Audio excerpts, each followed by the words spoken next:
بسم اللہ الرحمن الرحیم۔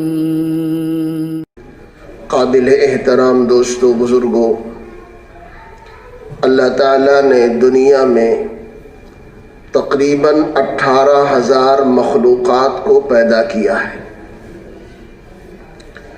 ان میں سے 2 مخلوق انسان اور جنات، ان کو اللہ تعالیٰ نے اپنی عبادت کے لیے پیدا کیا، اور اس کے علاوہ دنیا میں جتنی مخلوقیں ہیں یہ سب انسان کی خدمت کے لیے اور انسان کی مدد کے لیے اللہ تعالیٰ نے پیدا کی ہے۔ سورج، چاند، زمین، آسمان، ہوا، پانی، آگ، الغرض کوئی بھی مخلوق ہو، سب کے سب انسان کی خدمت کے لیے ہے۔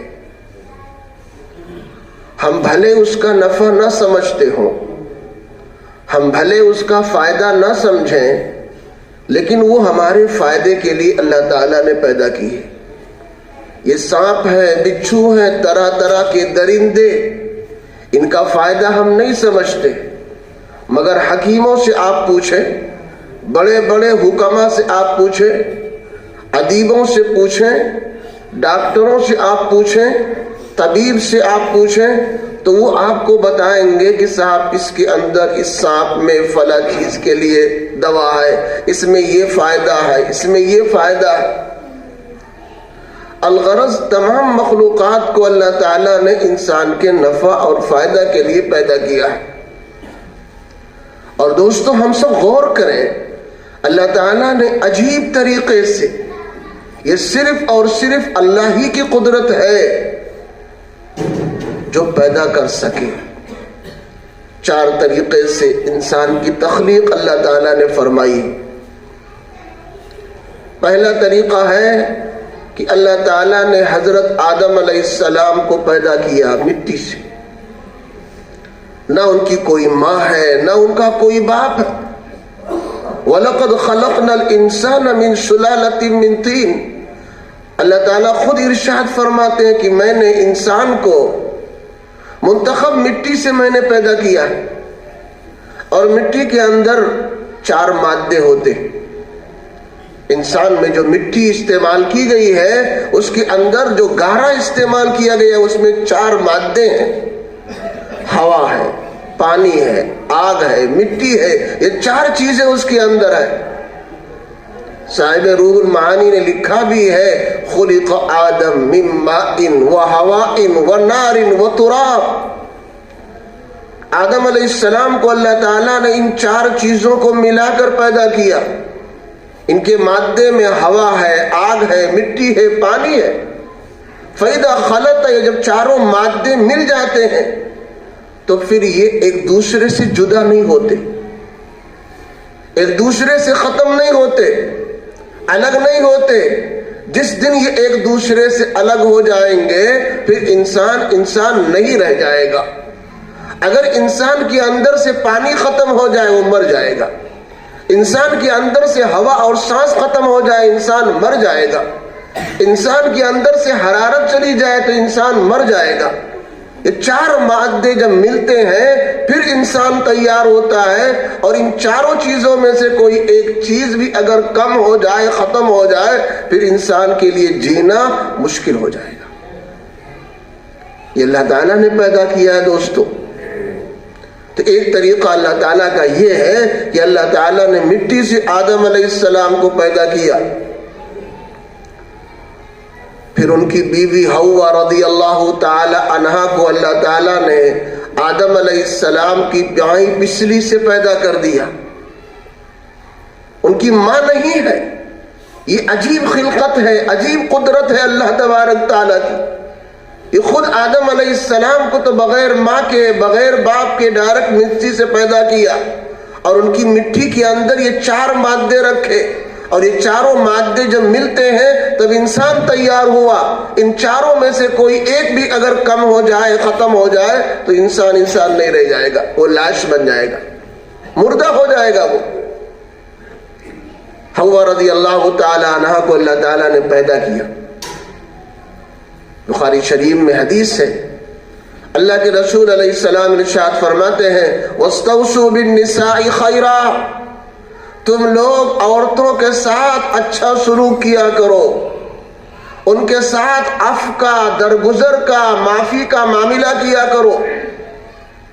فَإِنَّهُنَّ خُلِقْنَا مِنْ ضِلْعِ أَعْوَجٍ، کیونکہ اللہ تعالیٰ نے ان کو ٹیڑھی پسلی سے پیدا کیا ہے، مزاج میں ٹیڑھا پن ہے، کم فہمی ہے، کجروی ان کے اندر ہے، اور کسی ٹیڑھی چیز کو بہت پیار سے، محبت سے، وعد نصیحت سے سمجھا کر، بجھا کر بہت ہی پیارے انداز میں اس کو راستے پر لایا جاتا ہے۔ فَإِن تُقِيمَ، اگر آپ اس کو بالکل سیدھا کرنا چاہیں گے تو صاحب کسرتہ ٹوٹ جائے گی لکڑی، اور اگر آپ نے یوں ہی چھوڑ دیا، کوئی محنت نہیں کی، جہاں مرضی وہاں عورت جائے، جس طرح چاہے اس طرح رہے، جو چاہے وہ بولے، جو چاہے وہ کرے، تو صاحب لم یزل اعوجا، تو ٹیڑھی ہو جائے گی، برباد ہو جائے گی۔ وَاسْتَوْصُوا بِالنِّسَاءِ خَيْرًا، اس لیے فرمایا عورت کے ساتھ بھلائی کا معاملہ کیا کرو، ایک ایک بات لے کر کے جھگڑو نہیں، ورنہ آپ کا گھر بجائے آرام بننے کے، آرام گاہ بننے کے اور سکون کا مرکز بننے کے، وہ صاحب جھمیلے کا مرکز بن جائے گا۔ اس لیے کوئی بات ہو اس کو درگزر کر دو، ختم کر دو، جو ہوا ہوا، چلو ٹھیک ہے، آج کے بعد سے تم اس بات کو نہ دہرانا، ہم نہ دہرائیں گے، تم میرا خیال رکھو، ہم تمہارا خیال رکھیں گے، جس بات سے تمہیں تکلیف ہوتی ہے اسے ہم نہیں کہیں گے، جن چیزوں سے مجھے تکلیف ہوتی ہے اس کو تم بھی کیا خیال رکھنا۔ اس طرح جب ایک دوسرے کے ساتھ انسان مل کر رہے گا، زندگی اس کی اچھی اور بھلی بنتی چلی جائے گی۔ دوسرا طریقہ اللہ تعالیٰ کا یہ ہے کہ اللہ تعالیٰ نے حوا رضی اللہ تعالی عنہ کو آدم علیہ السلام کی پسلی سے پیدا کیا، کوئی ماں نہیں، ایک فرد آدم ہے، انہی سے اللہ نے ان کی بیوی کو پیدا کر دیا۔ تیسرا طریقہ اللہ تعالیٰ نے عیسیٰ علیہ السلام کو پیدا کیا بغیر باپ کے، ان کی ماں مریم رضی اللہ تعالی عنہ ہے، بغیر باپ کے اللہ تعالیٰ نے انہیں پیدا کر دیا۔ اور ایک چوتھا طریقہ ہے جس کے لیے قرآن کریم نے بیان کیا کہ 7 طریقے کے بعد 7 درجوں میں ہم انسان کی پرورش کرتے ہیں، تب جا کر کے انسان بنتا ہے۔ میاں بیوی کی ملاقات ہوتی ہے، وَلَقَدْ خَلَقْنَا الْإِنسَانَ مِنْ سُلَالَةٍ مِّن طِينٍ ثُمَّ جَعَلْنَاهُ نُطْفَةً فِي قَرَارٍ مَّكِينٍ۔ اللہ ارشاد فرماتے ہیں انسان جب یہ دنیا کی غذائیں استعمال کرتا ہے، نعمتیں استعمال کرتا ہے، اللہ تعالیٰ جسم میں خون پیدا کرتا ہے، پھر اسی خون کے ذریعے اللہ تعالیٰ ایک ناپاک نطفہ پیدا کرتا ہے جس کو منی کہا جاتا ہے۔ یہ منی ناپاک ہے، اگر انسان کے اندر سے نکلے، چاہے وہ مرد ہو یا عورت ہو، تو وہ عورت اور مرد ناپاک ہو جاتے ہیں، ان کو نہانا فرض ہو جاتا ہے، غسل فرض ہو جاتا ہے، چاہے وہ خواب کی شکل میں ہو، چاہے وہ جاگتے ہوئے جاننے کی شکل میں ہو، اگر شہوت اور خواہش کے ساتھ نکلے تو اس کے اوپر غسل فرض ہے، نہانا ضروری ہے۔ بعض لوگ پوچھتے ہیں کہ صاحب ہمارے دل میں کوئی عجیب کیفیت پیدا ہوئی، کوئی شہوت پیدا ہوئی، اور سوچتے سوچتے ہمارے اندر منی نکل گئی، اگر شہوت کے ساتھ ہو تو صاحب نکل جانے پر غسل فرض ہوگا، اور اگر کوئی شہوت نہیں ہے، پیشاب کے طریقے سے نکلا، اس کو احساس تک نہیں ہے، تو خالی وضو ٹوٹے گا، اب غسل فرض نہیں۔ دونوں میں فرق ہے۔ اگر شہوت کے ساتھ نکلے، جس کو پتا چلے کہ ہاں کچھ چیز نکل رہی ہے، دل میں گدگداہٹ پیدا ہو، خواہش پیدا ہو، لذت محسوس ہو، اس طرح اگر خارج ہو تو اس کے نکلنے پر غسل فرض ہوتا ہے، اور اگر پیشاب کے طریقے سے بغیر کسی احساس کے نکل جائے تو صاحب وہ مزی کے درجے میں ہے، اور پھر اس پر غسل نہیں ہے، خالی وضو ٹوٹے گا۔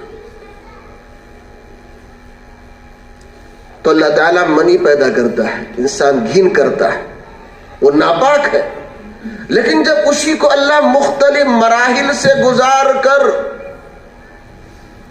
وہ نطفہ اللہ تعالیٰ نکاح کے بعد ایک مرد کا وہ نطفہ بڑے مناسب اور اچھے انداز میں اللہ تعالیٰ رحم مادر میں پہنچاتا ہے.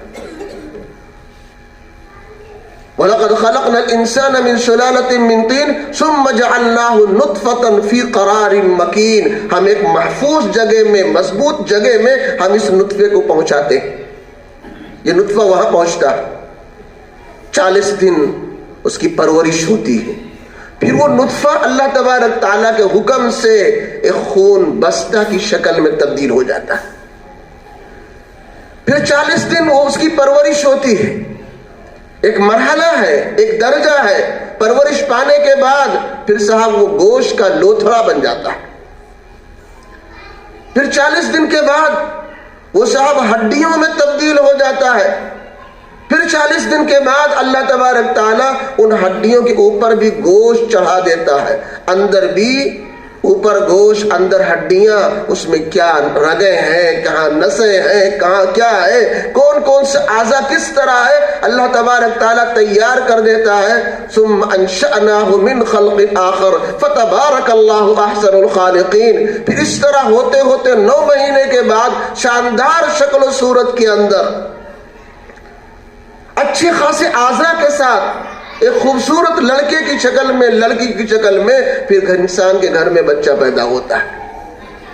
اب وہی منی کا نطفہ جو ناپاک قطرہ ہے، ناپاک ایک قطرہ ہے، ایک گندا ہے جس سے انسان گھن کرتا ہے، بدبودار ہے، جب وہی مختلف مراحل میں طے ہوتے ہوتے پرورش پاتے پاتے اللہ تعالیٰ نے اس کو بچے کی شکل میں ڈال دیا. اب صاحب اس کو انسان گود میں لیے پھرتا ہے. وہ اپنے پستان سے اس کو دودھ پلاتی ہے، اس کے ساتھ پیشانی کو بوسہ دیتی ہے، گال کو چومتی ہے، ہاتھ پاؤں کو چومتی ہے. باپ اس کو شوق سے اٹھاتا ہے اور لوگ اس سے پیار کرتے ہیں، محبت کا اظہار کرتے ہیں. ذرا سی صاحب اس کے لیے بخار ہے، پیشاب ہے، پخانہ ہے، برداشت نہیں کرتے ہیں، بلکہ اس کو ہر طرح سہولت اور آرام پہنچانے کی کوشش کرتے ہیں. یہ 7 مراحل میں طے ہوتے ہوتے پھر اللہ تعالیٰ نے اس ناپاک اور گندے نطفے کو کہاں سے کہاں پہنچایا. پھر انسان اس کو ہاتھوں میں اٹھا کر پھرتا ہے. تو یہ ہے دوستو جس چوتھی شکل کہ اللہ تعالیٰ مرد عورت کے ذریعے سے ایک سلسلہ قائم ہوتا ہے. یہ ہم اور آپ جو پیدا ہوئے، اللہ تعالیٰ نے ہمیں اور آپ کو اپنی عبادت کے لیے پیدا کیا ہے. اور یہ تخلیق کا ایک طریقہ اللہ تعالیٰ نے قرآن میں بیان کیا کہ اس طرح میں نے تمہیں پیدا کیا ہے اور تمہارے واسطے میں نے 18,000 مخلوقات کو تمہاری خدمت کے لیے، تمہاری سہولت کے لیے، تمہاری مدد کے لیے میں نے پیدا کیا ہے. اب تمہیں کس لیے پیدا کیا، تمہاری کیا ذمہ داری ہے؟ اللہ تعالیٰ نے فرمایا، اللہ کے رسول علیہ السلام نے اپنی زبان سے اعلان کیا، اے نبی کہو الا ان الدنیا خضرۃ حلوہ. اے نبی کہہ دو یہ دنیا ساری کی ساری بڑی دلکش ہے، سرسبز و شاداب ہے، اس میں بڑی مٹھاس ہے، اس میں بڑی کشش ہے. ہر آدمی جہاں دیکھتا ہے، جن نعمتوں کو دیکھتا ہے، اس کی طرف کھنچتا ہوا چلا جاتا ہے. خوبصورت مکان دیکھ لے، خوبصورت عورت دیکھ لے، اچھی اچھی چیزیں دیکھ لے، اللہ کی کوئی بھی نعمت دیکھ لے، یہ انسان ادھر بڑھتا ہوا چلا جاتا ہے. الا ان الدنیا خضرۃ حلوہ. اے لوگو سنو، یہ دنیا بڑی دلکش ہے، سرسبز و شاداب ہے. وَإِنَّ اللَّهَ مُسْتَخْلِفَكُمْ فِيهَا. اللہ تعالیٰ نے اس میں اپنا خلیفہ تمہیں بنایا ہے. اس میں انسان اللہ کا نائب ہے، یہ انسان دنیا کا ذمہ دار ہے، دنیا کی تمام نعمتوں کا یہ مالک اور ذمہ دار ہے. کیوں اللہ تعالیٰ نے ہمیں اور آپ کو دیے چیزیں؟ فَنَظَرَ كَيْفَ تَعْمَلُونَ. اللہ دیکھنا چاہتا کہ آپ کیا کر رہے ہو. یہ ملکیت تو خدا کی ہے، اللہ تعالیٰ نے ہمیں اور آپ کو امانت کے طور پر دیا ہے، یہ امانت ہے.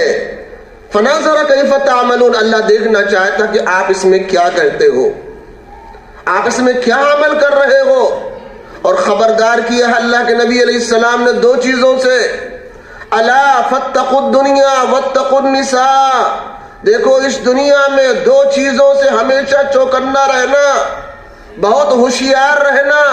کبھی ان کے دامن فریب میں نہ آنا، کبھی ان کے دھوکے کے اندر نہ آنا، اور کبھی صاحب اپنے حقیقی مالک اور خالق کو بھول نہ جانا اور اسی میں مست نہ ہو جانا۔ خاص طور سے دو چیزوں سے چوکنا رہنے کا حکم دیا ہے۔ وہ دو چیزیں کیا ہیں؟ فرمایا فاتقوا الدنیا واتقوا النساء، دنیا سے اپنے آپ کو بچانا اور عورتوں سے اپنے آپ کو بچانا، دنیا سے بچانا اور عورتوں سے بچانا۔ ایسا نہ ہو جائے کہ صاحب دنیا میں آپ اتنے مست ہو جاؤ، اتنے مست ہو جاؤ کہ چلتے پھرتے اسی کا وظیفہ بن گیا۔ ہائے دنیا، ہائے دنیا اسی کا ورد ہے، اسی کا وظیفہ ہے، صبح ہو شام ہو رات ہو دن ہو اسی کا خیال، وہی سوچنا، وہی بولنا، وہی کرنا، اور یہ انسان اپنے خدا سے غافل ہو گیا، اپنی قبر سے غافل ہے، اپنی آخرت سے غافل ہے، اپنے پیدا کرنے والے خالق اور مالک کو بھول بیٹھا ہوا۔ ایسا نہ کرنا۔ دنیا آپ کماؤ، دنیا میں آپ رہو، شریعت کے اندر بھی، اسلام کے اندر بھی، اسلامی نظام کو چلتے ہوئے عمل کرتے ہوئے بڑے بڑے بادشاہ گزرے ہیں اور بڑے بڑے امراء گزرے ہیں اور بڑے بڑے دولت مند اور غنی مالدار گزرے ہیں۔ حضرت عثمان غنی رضی اللہ تعالی عنہ کو دیکھیے، نبی علیہ السلام کی دو صاحبزادیاں ایک کے بعد دیگرے ان کے نکاح میں ہیں، وہ نبی کے داماد ہیں۔ عبد الرحمن ابن عوف کو دیکھیے، آج پوری دنیا میں سب سے زیادہ جس امام کی تقلید کی جاتی ہے حضرت امام ابو حنیفہ رحمۃ اللہ علیہ، بہت اعلیٰ درجے کے مالدار اور بڑے درجے کے صاحب کیا تھے؟ غنی تھے، اور صاحب وہ کیا ہے؟ وہ بھی انسان ہے، لیکن دنیا کو انہوں نے دنیا ایک طرف رکھا۔ اس دنیا کے خاطر کبھی ان کی نمازیں نہیں چھٹی، اس دنیا کے خاطر کبھی وہ اللہ کو نہیں بھولے، اس دنیا کے خاطر کبھی انہوں نے اسلام میں کاہلی نہیں کی۔ جہاں جس طرح تقاضا آتا رہا انہوں نے صاحب مال کو مال کا بھی حق ادا کیا اور اللہ کے حق میں کبھی کوتاہی نہیں آنے دی۔ یہ اللہ کے رسول علیہ السلام نے فرمایا فاتقوا الدنیا، دنیا کمانا بری چیز نہیں ہے، دنیا کمانا برا نہیں ہے۔ آپ دنیا کمائیں لیکن اپنے اللہ کو یاد رکھتے ہوئے، اپنے احکامات اسلامی کو یاد رکھتے ہوئے، اپنے مقصد تخلیق کو یاد رکھتے ہوئے، ہمیں اللہ نے کیوں پیدا کیا، ہم دنیا میں کیوں آئے ہیں۔ اللہ تعالیٰ نے تو اس دنیا کو آخرت کی کھیتی بنائی ہے، الدنیا مزرعۃ الآخرہ کہا ہے، یہ دنیا آخرت کی کھیتی ہے۔ آخرت کی تیاری کے لیے ہمیں یہاں بھیجا گیا ہے، آخرت کی تیاری ہمیں 5 وقتہ نماز پڑھ کر کے کرنا ہے، سال کا روزہ رکھ کر کے کرنا ہے۔ جو اللہ تعالیٰ نے مال اسباب دیا اگر ہمارے خرچ سے بچا ہوا ہے تو سال میں 2.5% نکال کر کے ہمیں آخرت کی تیاری کرنی ہے۔ یہ آخرت کی کھیتی ہے، جس طرح ہم تیاری کریں گے اس طرح دوستو ہمیں وہاں اجر اور صلہ ملے گا۔ تو ایک تو اللہ کے نبی علیہ السلام نے فرمایا دنیا سے چوکنا رہنا، کبھی دھوکہ نہ کھانا اس سے۔ بہت سے لوگ دھوکہ کھا جاتے ہیں، یہ تمہاری آزمائش ہے، امتحان ہے۔ اللہ تعالیٰ نے تمہیں دنیا میں دیا ہے، زمین کا خلیفہ بنایا ہے، اس زمین میں تمہیں اپنا نائب منتخب کیا ہے، اللہ دیکھنا چاہتا ہے تمہارا رد عمل کیا ہے۔ ایسا تو نہیں صاحب خالق مالک کر بھول کر 24 گھنٹہ اسی میں لگ گئے۔ اسی طرح فرمایا واتقوا النساء، عورتوں سے بھی اپنے آپ کو بچاؤ۔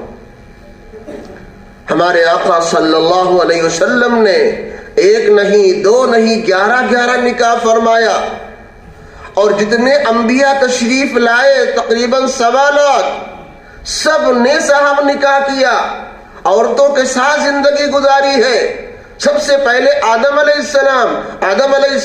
السلام کو کے ذریعے ہی اللہ تعالیٰ نے، ان کے ساتھ ہی اللہ تعالیٰ نے بھی عورت کو پیدا کیا اور شادی کرا دی، نکاح کرا دیا، ایک ساتھ رہے۔ کبھی مرد عورت الگ الگ نہیں رہے کہ عورتوں کو ایک قوم کہہ دیا جائے، مردوں کو ایک قوم کہہ دیا جائے، تم نہ انہیں دیکھو نہ وہ تمہیں دیکھیں، دونوں الگ الگ جماعت ہو، الگ الگ گروہ ہو، صاحب تمہارا ایک دوسرے سے کوئی تعلق نہیں، مطلب نہیں، ایسا نہیں ہے۔ دونوں زندگی گزارنے کے وہ ایک گاڑی کے 2 پہیے کے مانند ہے، دونوں مل کر جس طرح ایک گاڑی چلتی ہے، دونوں ایک دوسرے کا ہیلپ کر کے، ایک دوسرے کا تعاون کرتے اپنی آخرت کی زندگی کو، اپنی گاڑی کو آخرت تک پہنچائیں گے، جائز اور حلال طریقے سے۔ ایسا نہ ہو کہ شہوت کا اتنا غلبہ آ جائے کہ اس وقت اس کو ہر وقت عورت ہی خالی نظر آئے، عورت ہی کی بات کرے، عورت ہی کے بارے میں سوچے، اس کے حسن و جمال کو ہمیشہ بیان کرتا رہے، اس کے اوپر ہمیشہ فریفتہ رہے۔ ایسا انسان دل دادا اور فریفتہ نہ ہو جائے، ایسا دیوانہ نہیں بننا چاہیے۔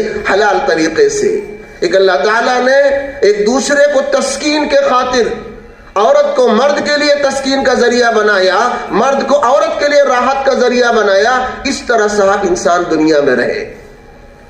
ہم جب اللہ کی احکامات سے فارغ ہو جائیں، ہم جب اللہ تبارک تعالیٰ کے حکموں سے فارغ ہو جائیں، عورت کا جو حق ہے، بیوی کا جو حق ہے، ماں کا جو حق ہے، بہن بیٹی کا جو حق ہے، تو پورا ہمیں حق ادا کرنا بھی ذمہ داری ہے۔ تو یہ فرمایا کہ صاحب دیکھو، دو چیزوں سے ہمیشہ چوکنا رہنا۔ اللہ تبارک تعالیٰ سب کا امتحان لے رہا ہے۔ عورت سے ہمیشہ چوکنا رہنا اور دنیا سے ہمیشہ چوکنا رہنا، یعنی ان کو اگر حاصل کرنا ہے جائز طریقے سے، حلال طریقے سے انسان حاصل کرے، حرام اور غلط طریقے سے استعمال نہ کرے۔ یہ ہے چوکنا رہنا، یہ انسانوں کی ذمہ داری ہے۔ دوستو، کائنات کی تمام چیزیں انسان کے فائدے کے لیے، انسان کی خدمت کے لیے اللہ تعالیٰ نے پیدا کی ہے۔ اسی طرح انسان جو دنیا میں آیا وہ الگ الگ درجے کا ہے، ایمان کے اعتبار سے، اعمال کے اعتبار سے الگ الگ درجے کا ہے۔ ترمذی شریف میں اللہ کے نبی علیہ السلام کا فرمان موجود ہے، الا ان بنی آدم خلقوا علی طبقات شتى، انسان 4 طرح سے پیدا کیے گئے ہیں۔ بہت سارے انسان ہیں جو مسلمان پیدا ہوئے، مومن پیدا ہوئے، یعنی مومن گھرانے میں پیدا ہو رہے ہیں، ان کا باپ بھی مسلمان، ان کی ماں بھی مسلمان، پورا خاندان مسلمان۔ فَمِنْهُمْ مَن يُولَدُ مُؤْمِنًا وَيَحْيَىٰ مُؤْمِنًا وَيَمُوتُ مُؤْمِنًا۔ مسلمان گھرانے میں پیدائش ہو رہی ہے، مسلمان ماحول میں پیدائش رہ رہا ہے، اور پھر اسلام ہی کی حالت میں اس کی موت آ رہی ہے۔ خوش نصیب بندہ ہے، بڑا خوش نصیب کامیاب بندہ ہے۔ فرمایا ایسے بھی انسان ہیں، وَمِنْهُمْ مَن يُولَدُ كَافِرًا وَيَحْيَىٰ كَافِرًا وَيَمُوتُ كَافِرًا۔ بہت سے انسان اس طرح بھی ہیں جو کفر کے گھرانے میں پیدا ہو رہے ہیں، ان کے ماں باپ کافر ہیں، اللہ کو نہیں پہچانتے، اللہ کے منکر ہیں، دوسری چیزوں کو انہوں نے خالق مالک مان رکھا ہے، دوسروں کے آگے صاحب سجدہ ریز ہو رہے ہیں۔ تو کافر گھرانے میں ان کی پیدائش ہے، اسی ماحول میں ان کی پرورش ہو رہی ہے، اور صاحب کفر ہی پر ان کی وفات ہو رہی ہے۔ وہ انسان ناکام ہے، 1 نمبر کا ناکام ہے انسان۔ بعض ایسے بھی ہیں جو پیدا تو ہو رہے ہیں کفر گھرانے میں، کافر گھرانے میں پیدا ہو رہے ہیں، کفر کے ماحول میں ان کی پرورش بھی ہو رہی ہے، لیکن اللہ تعالیٰ کسی موقع پر انہیں ایمان کی دولت عطا فرما دیتے ہیں، اور مرتے مرتے کلمہ کے ساتھ اس کی وفات ہوتی ہے۔ وہ بڑا کامیاب انسان ہے، کیونکہ دوستو جو اس دنیا سے ایمان کے ساتھ، کلمہ کے ساتھ خدا کے دربار میں جائے گا، ایک ادنا ایمان والا بھی جس کے پاس رائی کے دانے کے برابر بھی ایمان ہوگا، اللہ تعالیٰ اس کو بھی جنت عطا فرمائیں گے، اور اس دنیا سے 10 گنی بڑی جنت اس کو اللہ عطا فرما دے گا۔ وہ بھی کامیاب انسان ہے۔ ہاں، اگر اس نے اپنا گناہ کر رکھا ہے، اس نے غلطی کر رکھی ہے، ایمان لانے کے بعد اگر غلطی کر رکھی ہے اور توبہ نہیں کیا، اللہ سے معافی نہیں مانگی، رو کر دھو کر اپنے گناہوں کو معاف نہیں کرا لیا، تو اللہ کی مرضی ہے، اللہ چاہے تو بغیر اس کو سزا دیے یوں ہی اللہ معاف کر دے۔ اللہ کو کوئی روک ٹوک کرنے والا نہیں،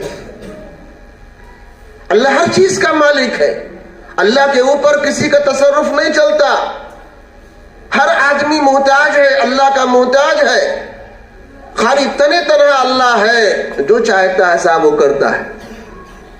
تو اور اللہ تبارک تعالیٰ چاہے تو بغیر سزا دیے یوں ہی اس کو جنت میں داخل فرما دیں، اور اگر اللہ تبارک تعالیٰ چاہیں گے تو اس کو اس کے گناہوں کی سزا دے کر آخر میں صاحب وہ جنت میں جائے گا، لیکن جائے گا ضرور جنت میں۔ ایک چوتھی قسم ہے انسانوں کی دوستو، اس کو ہمیں اور آپ کو بہت غور سے دیکھنا اور سوچنا ہے۔ اللہ کے نبی علیہ السلام فرماتے وَمِنْهُمْ مَن يُولَدُ مُؤْمِنًا وَيَحْيَىٰ مُؤْمِنًا وَيَمُوتُ كَافِرًا۔ بہت سے لوگ ایسے ہیں جو مومن گھرانے میں پیدا ہوتے ہیں، ابا مسلمان، ماں مسلمان، پورا خاندان اس کا مسلمان، ایمانی حالات میں اس کی پرورش ہوتی ہے، ایمانی ماحول میں پرورش ہے، سارے لوگ ایمان والے ہیں، لیکن دوستو وہ آخر میں جاتے جاتے مرتے مرتے کفر پر اس کی وفات ہو جاتی ہے۔ یہ بہت ہی اہم بات ہے، غور و فکر کرنے والی بات ہے۔ آج اللہ کا لاکھ لاکھ شکر اور احسان ہے، اللہ تعالیٰ نے ہمیں اور آپ کو ایمان والے گھرانے میں پیدا کیا ہے۔ باپ مسلمان ہے، ماں مسلمان ہے، دادا مسلمان ہے، خاندان مسلمان ہے، اور اسی ماحول میں ہماری آپ کی پرورش ہو رہی ہے، اسی میں ہم زندگی گزار رہے ہیں۔ ہم کوشش کریں، محنت کریں، اور صاحب ہم ہر طرح سے اپنے ایمان کی فکر کریں تاکہ ہماری موت بھی اسی حالت میں ہو، اسی ایمان کی حالت میں ہماری موت بھی ہو۔ ایسا نہ ہو کہ صاحب اللہ نے اپنے کرم سے پیدا تو کر دیا مسلمان گھرانے میں، اور ہم مسلمان ماحول میں رہ بھی رہے ہیں، نام بھی رکھا ہے، عقیقہ بھی کر دیا ہے، تمام جو اعمال ہوتے ہیں اسلام کے وہ سارے ہمارے کر دیے گئے، لیکن انسان نے ایسا ماحول اپنا رکھا ہے، ایسی دوستی بنا رکھی ہے، اس طرح لوگوں کے ساتھ اٹھک بیٹھک کر رہا ہے، 24 گھنٹہ صبح سے شام تک کفر کی بات کرتا ہے، کفر کی بات سنتا ہے، وہی ماحول اپناتا ہے۔ اگر کچھ صاحب سختی اور مشکل کے حالات آئے تو ایک مسلمان کو ایسے موقع پر اللہ کا جملہ نکلنا چاہیے، اس کی زبان سے اللہ اکبر نکلے، لا الہ الا اللہ نکلے، لیکن صاحب جب مشکل حالات آتے ہیں تو انسان وہاں پر ہائے دادا، ہائے ابا، ہائے فلاں، ہائے فلاں، اور کبھی کبھی اسی ماحول کی وجہ سے غیر چیزوں کا نام لے لیتا ہے۔ خدا نخواستہ اسی وقت اگر اس کا خاتمہ ہو جائے تو انسان کہاں پہنچ جائے گا۔ اس لیے ہمیں اپنے ایمان کی فکر کرنے کی ضرورت ہے۔ اللہ تعالیٰ نے 4 طرح سے انسانوں کو پیدا کیا ہے۔ کچھ تو ایسے ہیں جو مسلمان پیدا ہوئے، مسلمان گھرانے میں، مسلمان ماحول میں رہے، اور اسلام ہی کی حالت میں ان کی وفات ہو گئی ہے۔ بہت سے ایسے ہیں جو کفر گھرانے میں پیدا ہوئے، کفر کے ماحول میں رہے، اور کفر ہی پر ان کی وفات ہو گئی، صاحب ناکام ہے، جہنمی۔ بہت سے ایسے ہیں جو صاحب کفر گھرانے میں پیدا ہوئے، کفر کے ماحول میں رہے، اللہ تعالیٰ نے انہیں خاص انعام فرما کر کہیں سے ایمان کی دولت دے دی، اور جاتے جاتے وہ مسلمان ہو کر چلے گئے، کامیاب ہے وہ بھی۔ اور بہت سے ایسے ہیں جو صاحب آج کل ماحول چل رہا ہے، مسلمان گھرانے میں پیدا ہیں، مسلمان ماحول میں ہیں، مگر اخیر میں ان کی وفات کفر پر ہو گئی۔ ایسا انسان بہت ناکام ہے، اس سے ہمیں اور اپنی اولادوں کو بچانے کی ضرورت ہے۔ تو میرے بھائیو دوستو، اللہ تبارک تعالیٰ نے ہماری اور آپ کی ایک ذمہ داری رکھی ہے، ہمیں اور آپ کو اس ذمہ داری کو محسوس کرنا ہے۔ ہم اس دنیا میں کیوں آئے ہیں، بار بار اس کو ہم سوچیں، بار بار اس پر ہم غور و فکر کریں۔ انسان دنیا میں ایک دوسرے سے لین دین کرتا ہے، انسان کے اندر ایک اخلاق ہے، بعض حالات میں انسان بے حد خوش ہو جاتا ہے، بعض حالات کے اندر انسان کو غصہ آ جاتا ہے۔ اس اعتبار سے بھی نبی کی ہدایت موجود ہے کہ ہمیں کیسے رہنا چاہیے، کیا کرنا چاہیے۔ اللہ کے نبی علیہ الصلوۃ والسلام نے فرمایا کچھ لوگ تو ایسے ہیں جنہیں بات بات میں غصہ آ جاتا ہے، بات بات میں غصہ آتا ہے، بہت غصے ور انسان ہے، لیکن ایک طرف سے آتا ہے اور فوراً چلا بھی جاتا ہے۔ بعض لوگ ایسے جن کو غصہ بہت دیر میں آتا ہے اور جلدی چلا جاتا ہے، بعض لوگ ایسے جن کو دیر میں آیا دیر میں گیا، فرمایا اللہ کے نبی علیہ السلام میں تم میں بہتر انسان وہ ہے جس کو دیر میں غصہ آئے اور جلدی چلا جائے. دیر میں غصہ آئے اور جلدی چلا جائے وہ انسان خیرہم ہے. بطیء الغضب سریع الفی، وہ انسان سب سے بہترین ہے جس کو دیر میں غصہ آئے اور جلدی چلا جائے. اور وہ انسان بہت برا ہے جس کو غصہ جلدی آئے اور جانے کا نام نہ لے، بہت دیر میں صاحب جائے. سریع الغضب بطیء الفی، وہ انسان بہت برا ہے. اللہ کے نبی علیہ السلام نے فرمایا انسان اچھا نہیں ہے. یہ ختم کیسے ہو؟ جب غصہ آنا برا ہے تو ختم کیسے ہو؟ اللہ کے نبی علیہ السلام نے فرمایا 7 چیزیں شیطان کی طرف سے ہیں. 7 من الشیطان، 7 چیزیں شیطان کی طرف سے ہیں. اس میں شدت الغضب، بہت زیادہ غصہ آنا، یہ بھی شیطان کی طرف سے ہے. شدت التصاعب، بہت زیادہ جمائی آنا، یہ بھی صاحب کیا ہے؟ شیطان کی طرف سے ہے. بہت زیادہ چھینک آنا، یہ بھی شیطان کی طرف سے ہے. والقیء والرعاف، قے آنا، نکسیر پھوٹ جانا، یہ بھی تب سب شیطان کی طرف سے ہے. تو غصہ بھی شیطان کی طرف سے ہے. والشیطان خلق من النار، اور یہ شیطان پیدا ہوا آگ سے. والنار تطفأ بالماء، اور آگ کو بجھایا جاتا ہے پانی سے، آگ کو ٹھنڈا کیا جاتا ہے پانی سے. فَإِذَا غَضِبَ أَحَدُكُمْ فَلْيَتَوَضَّأْ، اللہ کے نبی علیہ السلام نے فرمایا جب تم میں سے کسی کو غصہ آ جائے تو اس کو پانی پی لینا چاہیے، وضو کر لینا چاہیے، غسل کر لینا چاہیے، اعوذ باللہ من الشیطان الرجیم بار بار پڑھنا چاہیے، اس جگہ سے ہٹ جانا چاہیے. اگر کھڑا ہو تو بیٹھ جائے، بیٹھا ہو تو لیٹ جائے. یہ حالات کو، اپنے ہیئت کو بدل دے. یہ تمام طریقے ہیں جس سے انسان کا غصہ قابو اور کنٹرول میں آ جائے گا. یہ اللہ کے نبی علیہ السلام نے دوستو ہمیں اور آپ کو اس کا علاج بھی بتایا. غصہ خراب چیز ہے اور اس غصے سے کیسے بچا جائے اس کا طریقہ اللہ کے نبی علیہ السلام نے بتا دیا. آگے فرمایا کہ صاحب دیکھو جو انسان دنیا میں لین دین کرتا ہے،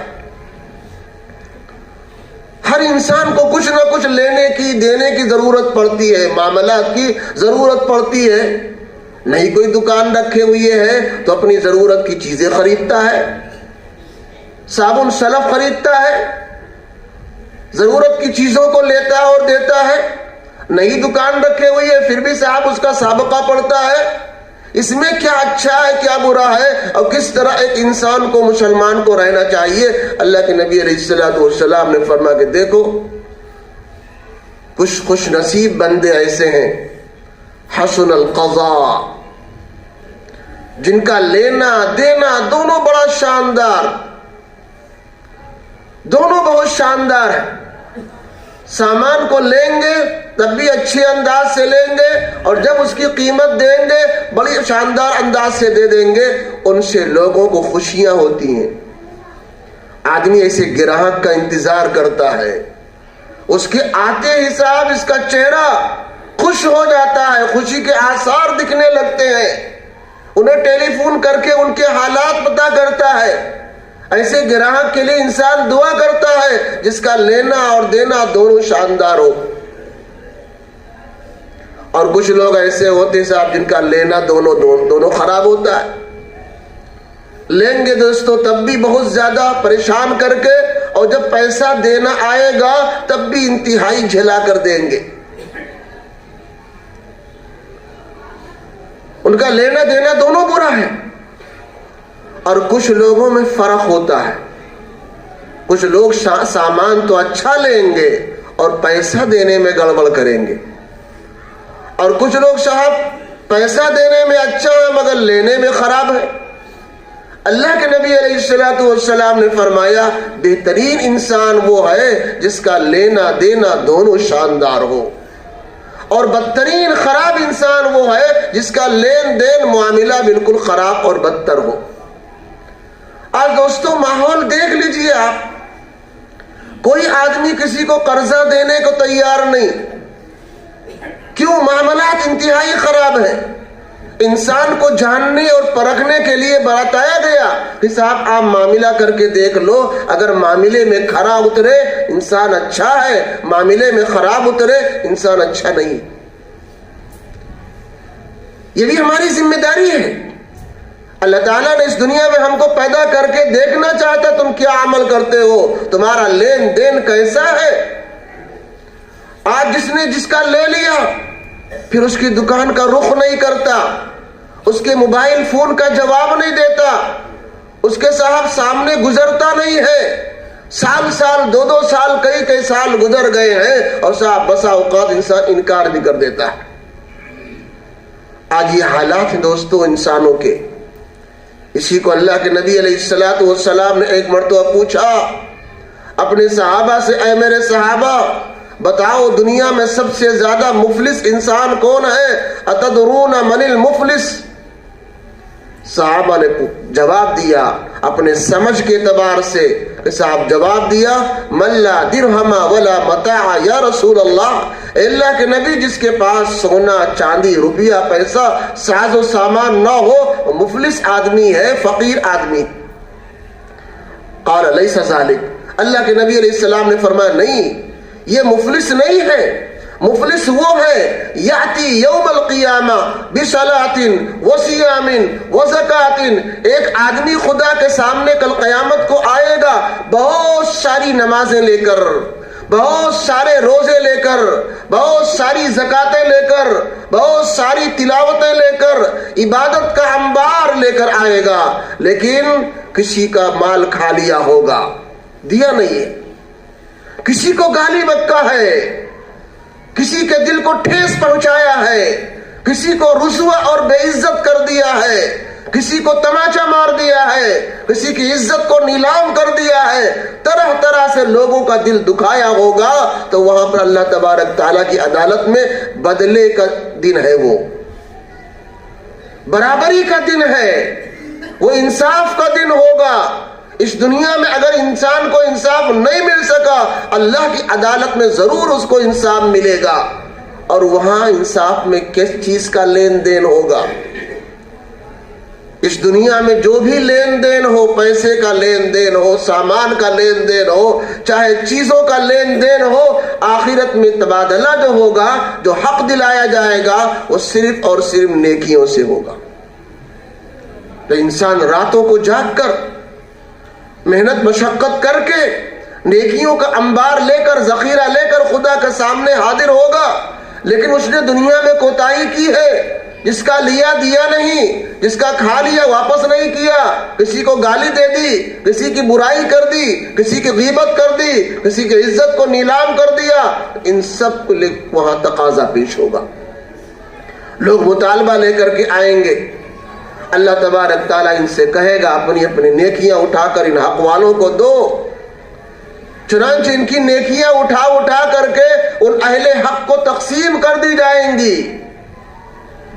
اگر اہل حق اب بھی باقی بچیں گے اور نیکیاں ان کی ختم ہو جائیں گی، اخذ منہ، تو ان کی برائیاں لے کر کے، ان کے گناہ لے کر کے اس حق والے کے اوپر کیا ہے، حق والوں کے گناہ لے کر، جس نے ان کے ساتھ ظلم زیادتی کی تھی، ناانصافی کی تھی، کھا کر کے نہیں دیا تھا، ان کے اوپر ان کے گناہ ڈال دیے جائیں گے. فَطُرِحَ فِي النَّارِ، اور پھر اس کو آخر کار جہنم میں ڈال دیا جائے گا.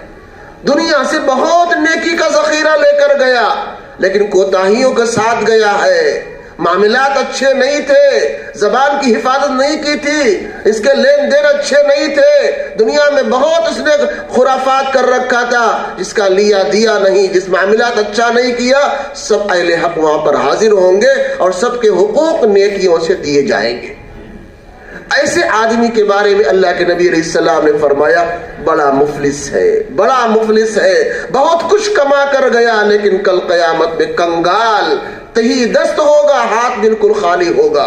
اس لیے دوستو اس دنیا میں اللہ تعالیٰ نے ہماری آپ کی ذمہ داری جو رکھی ہے اس ذمہ داری کو ہم پوری کریں. اگر ہم اپنی ذمہ داری اچھائی سے پوری کریں گے انشاءاللہ اس کا فائدہ ہم کو دنیا میں ملے گا اور آخرت کے اندر بھی ملے گا.